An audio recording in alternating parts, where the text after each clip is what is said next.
Hello guys. हाल ही में जो ADO का एग्ज़ाम बीपीएससी के द्वारा कंडक्ट कराया गया था, उसका मैं मैथ्स का जो भी क्वेश्चन है वो सॉल्व करने जा रहा हूँ। तो चलिए स्टार्ट करते हैं।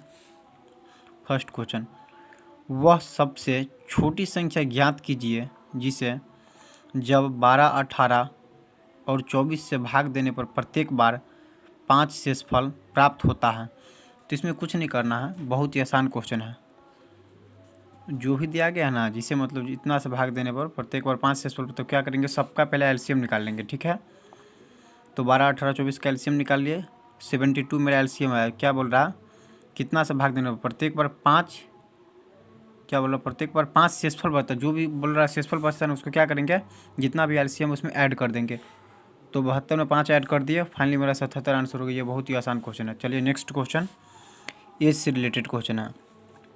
एक पिता और उसके पुत्र की वर्तमान आयु का योग 75 वर्ष है। 15 वर्ष पहले पिता की आयु पुत्र की आयु की 8 गुनी थी। 7 वर्ष बाद पुत्र की आयु क्या होगी। इसमें ये बहुत ही आसान क्वेश्चन है। ठीक है, माना पिता तथा पुत्र की वर्तमान में एक्स तथा वाई वर्ष हो गया, तो क्या कह रहा है, दोनों का योग कितना, 75 वर्ष है। तो एक्स प्लस वाई और 75 वर्ष इक्वेशन फर्स्ट मान ली इसको।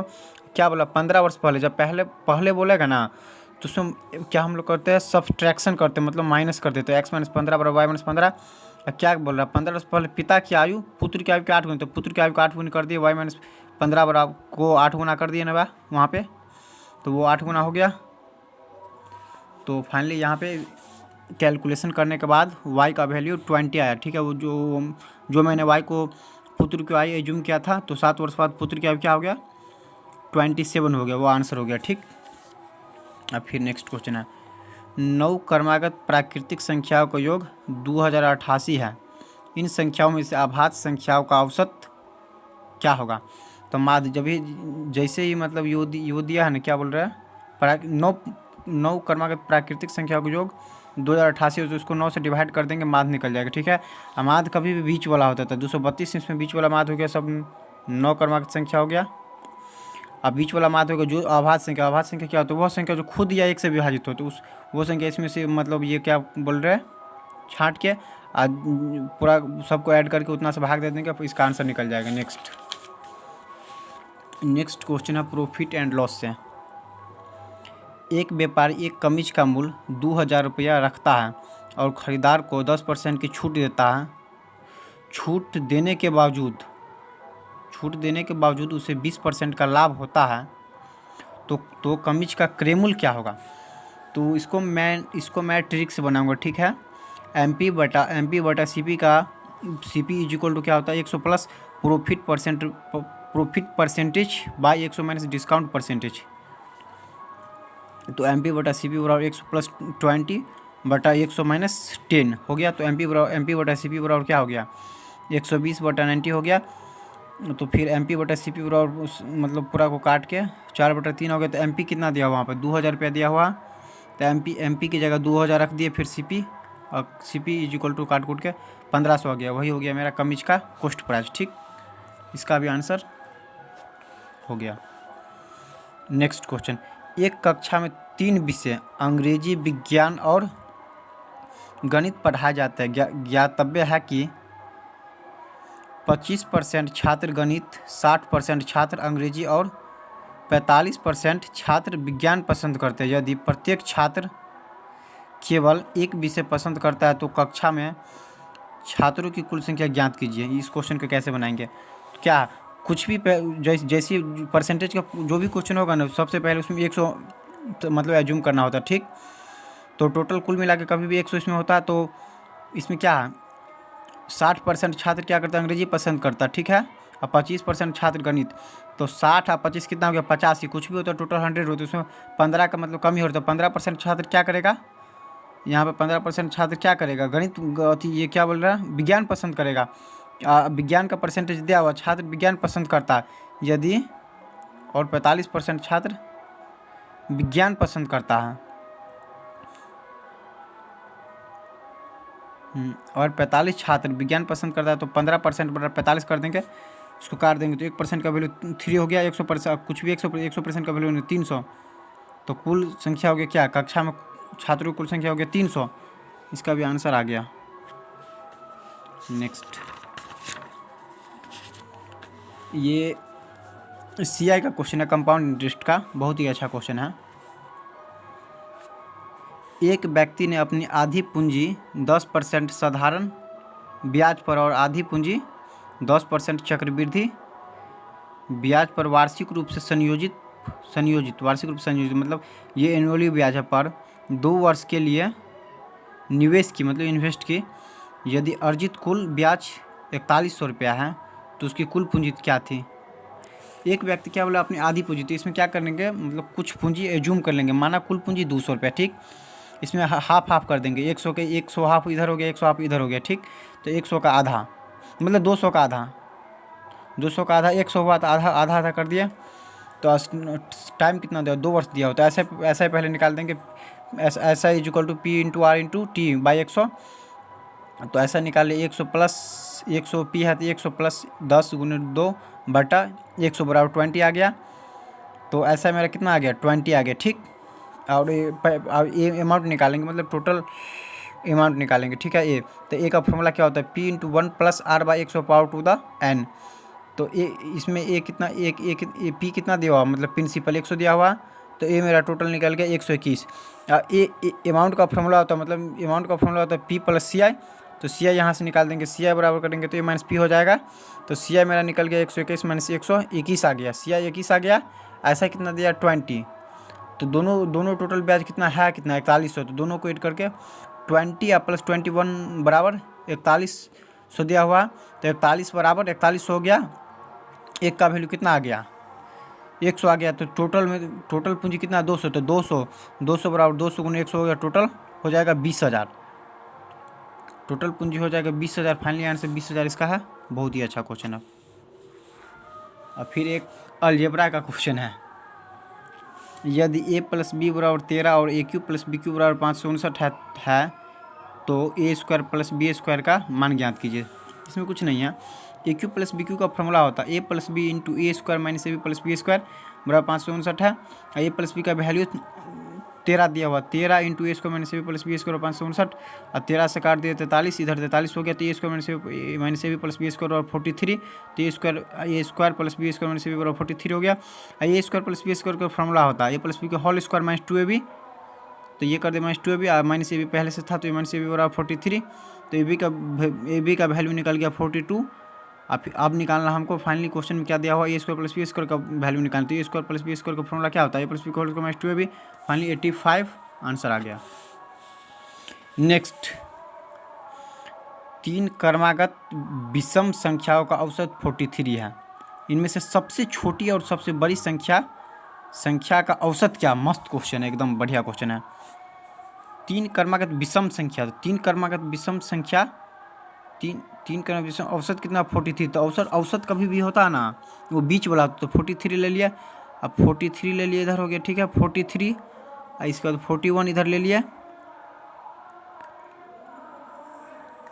विषम संख्या लेना, इधर 47 ले लिया। नहीं 47 नहीं, इधर 45 ले लिए। 45 क्योंकि ये दो से तो नहीं ना विभाजित होगा, तो ये भी विषम संख्या हो गया। 45 ले लिया। और क्या बोला, सबसे छोटी और सबसे बड़ी संख्या का औसत है। सबसे छोटी यहाँ पे 41 हुआ और सबसे बड़ी 45 हुआ, ठीक। इस दोनों को ऐड करके 2 से डिवाइड कर देंगे तो फाइनली आंसर 43 इसका आ जाएगा। नेक्स्ट, 50 विद्यार्थियों के एक समूह में औसत अंक 70 है। यदि 30 लड़कों का औसत अंक 75 है तो 20 लड़कियों का औसत अंक ज्ञात कीजिए। तो 50 विद्यार्थियों का औसत अंक तब 70 है, तो 50 गुने 70 माइनस कर देंगे, लड़कों का माइनस कर देंगे तब तो लड़की का निकलेगा। माइनस 30 गुने 75 बटा 20 लड़कियों का बोले तो बटा 20। बस इसका कैलकुलेशन करके 62.5 आंसर। नेक्स्ट, यदि 4 पूर्णांकों को यादृच्छिक रूप से चुना जाए और उनका गुणन किया जाए तो उत्पाद का अंतिम अंक 1, 3, 7 या 9 होने की संभावना क्या होगी। ठीक है, 4 बोल रहा, तो टोटल अंक 4 है ना यहाँ पर, तो प्राकृत संख्या है, तो 0 से 9 हो गया, 0 से 9 हो गया, तो टोटल यहाँ पर अंक हो गया 10। तो 4/10 और टोटल 4 है, तो 4 से पावर 4 हो जाएगा, तो कैलकुलेशन करके आ जाएगा 16/625 इसका आंसर। इसके बाद चलिए एक टाइम एंड डिस्टेंस का क्वेश्चन देखते हैं। एक बस 60 किलोमीटर प्रति घंटा की गति से 120 किलोमीटर और 90 किलोमीटर प्रति घंटा की गति से 180 किलोमीटर की यात्रा करती है, तो पूरी यात्रा के लिए औसत गति क्या है? पूरी यात्रा के लिए औसत गति क्या है? तो क्या होता है औसत गति? गति बराबर फॉर्मूला क्या होता है? औसत का कुल दूरी बटा कुल समय। तो पहले यहाँ समय निकालेंगे, समय बराबर दूरी बटा 4, तो 120/60, 2 घंटा इसमें लग गया, फिर समय दूसरा में दूरी बटा 4, 2 घंटा उसमें लग गया, तो औसत गति बराबर 4 बराबर दूरी बटा समय। तो टोटल दूरी कितना? 120 + 180, टोटल दूरी कितना हो गया? 300 किलोमीटर। आज चाल दोनों का समय 2 2 + 2 4 हो गया, तो गति बराबर चाल बराबर क्या होता है? दूरी बटा समय, तो दूरी 300 हो गया टोटल, आज समय टोटल 4 घंटा हो गया, तो 75 किलोमीटर प्रति घंटा इसका आंसर हो जाएगा। नेक्स्ट क्वेश्चन, एक दी गई पूर्ण संख्या को 2 गुना किया गया तथा इसमें 9 जोड़ा गया, इस प्रकार प्राप्त संख्या यदि 3 गुना किया जाता है तो यह 171 हो जाती है। यदि दी गई संख्या से 3 हटाया जाता है तो परिणामी संख्या विभाज्य होगी, मतलब किससे कटेगी? नहीं, माना संख्या x बोल रहा है 2 गुना 2x कर दिए, फिर +9, इसके बाद 3 गुना करें, इसके बाद प्राप्त संख्या 171 हो जाता है, तो x का वैल्यू निकाल दिया, x का वैल्यू 24 है, बोल रहा है इसके बाद -3 इसमें से घट जाता है, तो 21 हुआ, जो कि 7 से विभाज्य है, तो 7 इसका आंसर हो गया। नेक्स्ट, धनात्मक पूर्णांकों का ऐसे युग्मों की संख्या जिसका योग 99 है तथा महत्तम समापवर्तक 9 है, तो a बराबर 9x + b बराबर 9y हो जाएगा, 9x + 9y बराबर 11, तो x + y बराबर 11 हो गया। x y यहाँ सह अभाज्य संख्या मतलब को प्राइम है, यानी उनका HCF मतलब हाईएस्ट कॉमन वही फैक्टर 1 है, तो 1 हो गया। इसका आप देखिए 11 हो गया, x + y 11 है ना, तो ये इसका 1 10 2 9 3 8 4 7 5 6 5 को ऐसा युग्म है जिसका HCF है, तो 5 इसका आंसर हो जाएगा।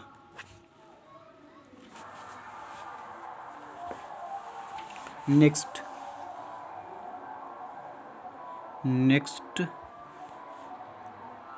2000 पर 1 वर्ष के लिए 10% प्रति वर्ष की दर से अर्धवार्षिक रूप से मतलब ब्याज संयोजित होती है, तो चक्रवृद्धि ब्याज है।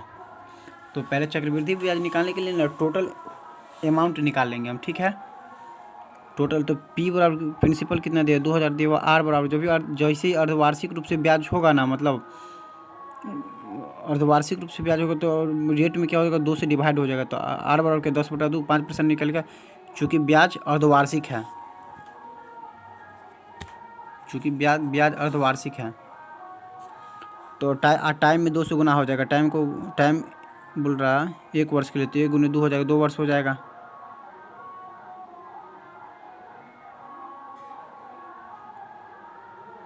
तो ब्याज तो अमाउंट निकालेंगे, अमाउंट का फॉर्मूला होता है A बराबर होता है P × 1 + R/100⁻²n, तो ये अमाउंट निकल गया 2205। तो अमाउंट का फॉर्मूला होता है P अमाउंट बराबर होता है P + CI, और CI इधर करेंगे तो ऐसे अगर ये इक्वेशन से निकालेंगे तो CI बराबर A - P हो जाएगा। तो अमाउंट कितना 2205, 2205 - 2000, तो मेरा CI निकल गया 205 आंसर। नेक्स्ट, 15 संख्याओं के एक समूह का अंक गणितीय माध्य 42 है, पहली 8 संख्याओं का माध्य 39 है, जबकि अंतिम 8 संख्याओं का माध्य 44 है, तो 8वीं संख्याओं का मान।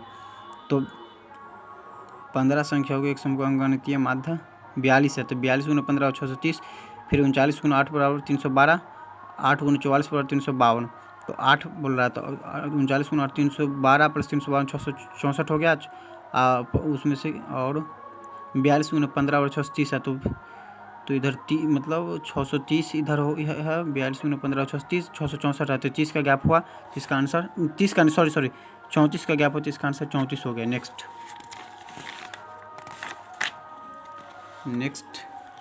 प्लेटफॉर्म से क्वेश्चन है। एक रेलगाड़ी 120 मीटर लंबी है और 180 मीटर लंबे प्लेटफॉर्म को 18 सेकंड में पार करती है। रेलगाड़ी की गति ज्ञात कीजिए।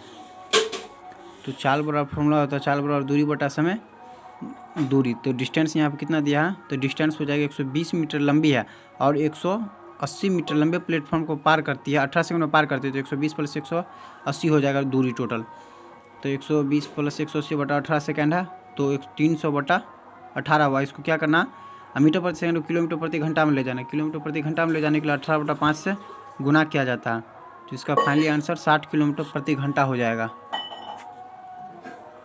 नेक्स्ट, यदि एक वस्तु की कीमत में 25% की कमी की जाती है और इसकी दैनिक बिक्री में 30% की वृद्धि होती है, तो दैनिक बिक्री पर परिणामी प्रतिशत प्रभाव है। इसका फॉर्मूला होता है x + y - xy बटा 100 सक्सेसिव लगा दीजिए, इसमें बन जाएगा। तो x बराबर -25% क्योंकि ये मतलब रिड्यूस हो रहा है ना, y बराबर +30% क्योंकि इंक्रीज हो रहा है।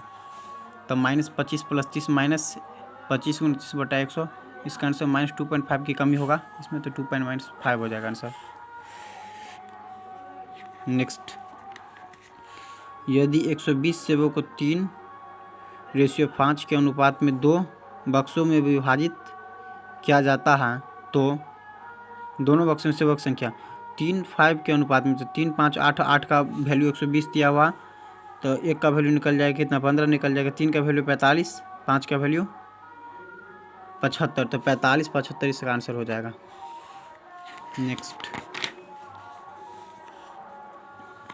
नेक्स्ट, ये भी बहुत अच्छा क्वेश्चन है, इंटरेस्ट से क्वेश्चन है। इंटरेस्ट का क्वेश्चन है, मतलब ब्याज वाला को, ब्याज टाइप क्वेश्चन है, ब्याज वाला क्वेश्चन।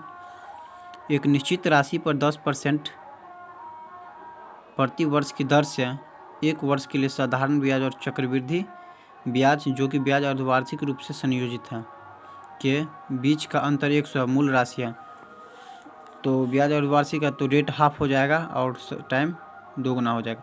तो रेट को मतलब ये निकाल लेंगे, तो इसमें 10.25 आएगा। तो यहाँ पर डिफरेंट करेंगे, दोनों का डिफरेंट 100 दिया होता है, 10 में 25 और -10% है, तो दोनों का डिफरेंट आया 0.25 बराबर 100। तो 1 का वैल्यू 400 आया, तो टोटल 100 का वैल्यू निकालना 40,000 इसका आंसर हो जाएगा। नेक्स्ट, एक परीक्षा में 60% छात्र गणित में एवं 65% छात्र विज्ञान में उत्तीर्ण हुए, जबकि 30% छात्र दोनों विषयों में अनुत्तीर्ण हुए। यदि कुल छात्र 900 है तो 900 परीक्षा में शामिल हुए, तो 3 छात्रों के कुल प्रतिशत। तो इसमें क्या करेंगे, 100 में 30% बराबर 70%, जो कि एक विषय में सफल विद्यार्थी हुआ 70%, एक विषय में सफल विद्यार्थी जो है ना वो 70% है। तो इंटरसेक्शन यहाँ पर निकालेंगे, इंटरसेक्शन यहाँ पर यूज करेंगे, ठीक है। तो intersection n into A intersection B बराबर n into A plus n into B minus n into A intersection B. तो इसका दोनों जो तो इंटरसेक्शन लगा के दोनों में 3% आएगा 55%। तो क्या करेंगे, टोटल स्टूडेंट कितना है 900 को 55% निकालेंगे, अब वो तो 3 छात्रों की कुल परसेंट निकल जाएगा, क्योंकि दोनों विषय में 3% 55 है। तो 55 का 900 पर टोटल स्टूडेंट पर 55 निकाल देंगे, क्योंकि बोल रहा टोटल उत्तीर्ण छात्रों की संख्या, टोटल उत्तीर्ण छात्र तब मतलब सक्सेस मतलब 5 छात्र टोटल हो जाएगा 495। 4 अंकों की सबसे बड़ी संख्या कौन सी है जो 3 7 11 13 से विभाज्य, 4 अंकों की सबसे बड़ी संख्या। तो इस पहले इसका एलसीएम टोटल निकला 3003। अब 3003 से जो है ना 4 अंकों की सबसे बड़ी संख्या में भाग देंगे, तो 99 को 3003 से भाग दिए, भागफल 3 आया। फिर 4 अंकों की सबसे बड़ी संख्या को, फिर 4 अंकों की सबसे बड़ी विभाज्य संख्या। अब 3003 में जो है ना 3003 में 3 से गुना कर देंगे टोटल, तो इसका आंसर आ जाएगा 9009। नेक्स्ट, प्रॉफिट एंड वर्क से क्वेश्चन है। एक व्यापारी एक वस्तु के अंकित मूल्य में क्रय मूल्य से 40% की वृद्धि करता तथा अंकित मूल्य पर 20% की छूट देकर उसे बेचता है तो उसका लाभ परसेंट। तो CP यहाँ पे एज्यूम कर लेंगे 100 MP हो जाएगा, 40% मतलब इंक्रीज कर रहा, तो 140 हो गया। तो डिस्काउंट निकालेंगे, डिस्काउंट कितना आएगा 140 पर। कभी भी डिस्काउंट एक चीज़ याद रखिए, कभी भी डिस्काउंट निकाला जाता है ना, वो मार्क प्राइस पर डिस्काउंट निकाला जाता है, ठीक है। डिस्काउंट कभी भी मार्क प्राइस पे निकाला जाता है, तो यहाँ पर डिस्काउंट निकाल लेंगे हम, ठीक है। तो डिस्काउंट मेरा आ गया 28। तो यहाँ पे पहले प्रॉफिट निकालेंगे। प्रॉफिट बराबर क्या फॉर्मूला होता है, SP माइनस CP। तो प्रॉफिट मेरा 12 आ गया। तो लाभ प्रतिशत बराबर कभी हो तो फॉर्मूला होता है लाभ बटा क्रय मूल्य गुने 100। तो आंसर मेरा 12% आ गया। नेक्स्ट, एक संख्या को 35 से भाग देने पर 18 शेषफल मिलता है, जबकि उसी संख्या को 17 से भाग दिया जाता है तो शेषफल क्या होगा। इसमें एक ट्रिक याद रखिएगा, चूँकि पहला भाजक दूसरे भाजक से पूरी तरह विभाजित हो, जब पहला भाजक दूसरे भाजक से विभाजित हो जाता है ना, इसको चेक कर लेना, तब क्या होता है ना, जब पहला भाजक दूसरे भाजक से विभाजित हो जाता है जो कि 35,7 से विभाज्य है, तो क्या करेंगे ना, जो पहला शेषफल होता है ना, जो पहला शेषफल जैसे यहाँ पर ही 18 है, जैसे यहाँ पे 18 है, तो 18 के क्या करेंगे ना, यहाँ पे वो मतलब दूसरे भाजक से भाग दे देंगे, दूसरा भाजक साथ है तो भाग दे देंगे, जो शेषफल आएगा वो आंसर हो जाएगा, ठीक है। क्लियर हो गया। मतलब इसमें एक मतलब इसका एक कॉन्सेप्ट है, अगर पहला भाजक दूसरे भाजक से पूरा विभाजित हो जाएगा ना, तो पहला जो शेषफल होता है ना, उसको दूसरे भाजक से भाग दे दीजिए, और जो शेष आएगा वही आंसर हो जाएगा। नेक्स्ट, एक कस्बे की जनसंख्या पहले वर्ष में 10% और दूसरे वर्ष में 20% बढ़ जाती है। यदि वर्तमान जनसंख्या 66,000 है तो 2 वर्ष पहले जनसंख्या कितनी थी। इसका फॉर्मूला P यहाँ पे जूम कर लेंगे, P इंटू 10% पहले वर्ष में, तो 10% इंक्रीज हो जाएगी तो 110/100 इंटू 100। फिर सेकेंड ईयर में क्या होता है 20% इंक्रीज कर देते 120/100, टोटल पूरा 66,000 हो गया। तो P इसका आंसर आ गया 55,000। तो 2 वर्ष पहले क्या था 55,000 था, ठीक। नेक्स्ट, दो संख्याओं का अनुपात 3:5 है। यदि प्रत्येक संख्या में 10% की वृद्धि की जाए तो नया अनुपात 5:7 हो जाता है। तो 2 मूल संख्या है, तो इसमें क्या करेंगे 3:5 है, इसके बाद 10 का इंक्रीज हो रहा है, तो इंक्रीज का रेशियो सेम है ना, 2 यहाँ भी 2 है, यहाँ भी 2 है, तो 2 जितना इंक्रीज का कितना का इंक्रीज हो रहा है 10 का इंक्रीज होता है। तो 10 का जो इंक्रीज हो रहा है, तो 2 का वैल्यू 10 हो गया, तो 1 का वैल्यू 5 हो गया। तो वैल्यू कितना का निकालना 3।